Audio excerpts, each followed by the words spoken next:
పై అనుచిత వ్యాఖ్యలు చేశారంటూ నటుడు ప్రకాష్ రాజుకు బీజేపీ నాయకుడు భానుప్రకాష్ రెడ్డి తిరుపతిలో ఫిర్యాదు చేశారు.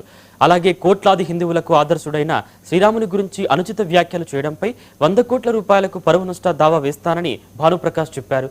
దుర్మార్గుడైన ప్రకాష్ రాజు ఒళ్ళు కొవ్వెక్కి మాట్లాడుతున్నాడు. హిందూ దేవుళ్లపై సినిమా డైలాగులు వాడితే చూస్తూ ఊరుకోమని ఆయన హెచ్చరించారు. వెంటనే హిందూ సమాజానికి ప్రకాష్ రాజు క్షమాపణ చెప్పి తీరాలని డిమాండ్ చేశారు. ఈరోజు శ్రీరామచంద్రమూర్తి గురించి, లక్ష్మణస్వామి గురించి, సీతమ్మ గురించి అవహేళనగా మాట్లాడడాన్ని తీవ్రంగా ఖండిస్తూ వెంటనే హిందువులకి బహిరంగ క్షమాపణ చెప్పాలని చెప్పి డిమాండ్ చేస్తున్నాను. ఒళ్ళు కొవ్వెక్కి ప్రకాష్ రాజు మాట్లాడుతున్నాడు. తస్మాత్ జాగ్రత్త. తమాషా అనుకుంటున్నావా? హిందువుల మనోభావాలు కించపరిచే విధంగా, బాధపడే విధంగా, గాయపడే విధంగా మాట్లాడి రాక్షస ఆనందం పొందుతున్నాం.